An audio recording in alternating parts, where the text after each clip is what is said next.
3 pass ছেলেকে royalty achiever. Royalty achiever মানে 14 পুরুষ বসে খাবে, মরে গেলে এর ছেলে পাবে, ছেলে মরে গেলে নাতি পাবে, নাতি মরে গেলে নাতির ছেলে পাবে, নাতির ছেলে মরে গেলে নাতির নাতি পাবে। কোনোরকম নামটা সই করতে পারি। 8 পাস।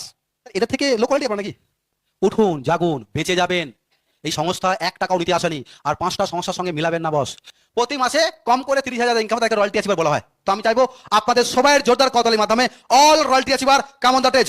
মানে সহজ সরল ভাবে দেখুন এদের সঙ্গে পরিচয় হয়ে কি মনে হয় আপনারা, এরা যদি পারে তো আপনারা কেন পারবেন না? আমি অনুরোধ করব, কি কাজ করতো আগে, নাকি আগে কি কাজ করতো বা কি কাজ করে? আগে পুজো পদ্ধতি করতাম, লেবারের কাজ করতাম, রাজমিস্ত্রি কাজ করতাম, বেকার ছিলাম, রাজমিস্ত্রি কাজ করতাম, রড শাটারিং এর কাজ করতাম, জাঙ্গিয়ার কাজ করতাম, রেলওয়ে সার্ভিস, রাজমিস্ত্রি। দ্বিতীয় নম্বর জিজ্ঞেস করবো, লেখাপড়া কত? ক্লাস 4th শ্রেণী, এবং হচ্ছে যে মানে পুজো পদ্ধতির জন্য আমি আদ্য পরীক্ষা দিই। কোনোরকম নামটা সই করতে পারি। 8 পাস।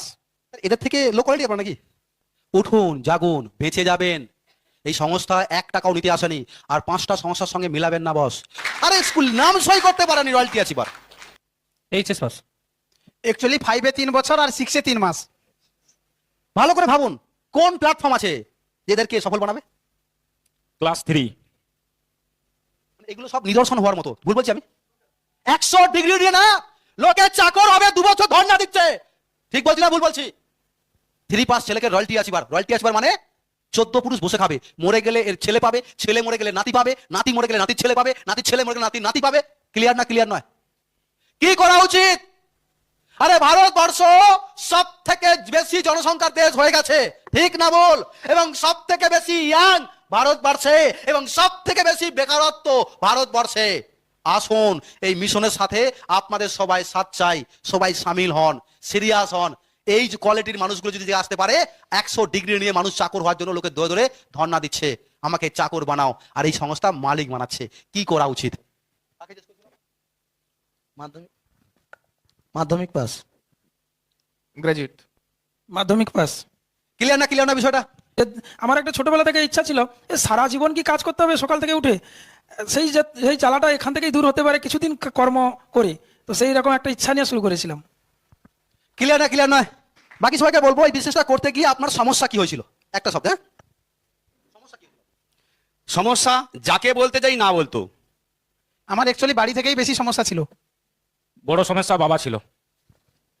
বেশিরভাগ মানুষ দাম বেশি বলতো। আমার মা বাবা যেহেতু টিচার, সমস্যাটা আমার মা বাবার কাছ থেকেই হয়েছিল ভীষণ। ফ্যামিলিগত সমস্যা একটু ছিল। আমি যেটা আপনাদের সঙ্গে অকিবল কথা চাইছি যে এরাও আপনারা যে সমস্যার মধ্যে পড়বেন বা পড়ছেন, এরাও সেই সমস্যার মধ্যে দিয়েই কিন্তু বড় হয়েছে। সমস্যা থাকে, এনারা রয়্যালটি অ্যাচিভার হয়েছেন, সুরক্ষিত আয় করে। সুরক্ষিত আয় মানে লেখক, গায়ক, সায়েন্টিস্টরা যে আয় করে, বংশ পরম্পরা ইনকাম আসবে। এরা যদি মারাও যায় এদের ইনকাম কিন্তু বন্ধ হবে না, বংশ পরম্পরা আসতে থাকবে। তো চলুন আপনাদের জন্য এনাদের কাছ থেকে 1 লাইনের একটা করে মেসেজ। শিক্ষাগত যোগ্যতা নেই, আমি যদি এগিয়ে আসতে পারি, আপনারা কেন পারবেন না? সমস্যা থাকবে, সমস্যা ছাড়া ভালো কাজের কোনো কদর নেই। অন্ধকার না হলে দিনের কোনো যেমন কদর থাকে না।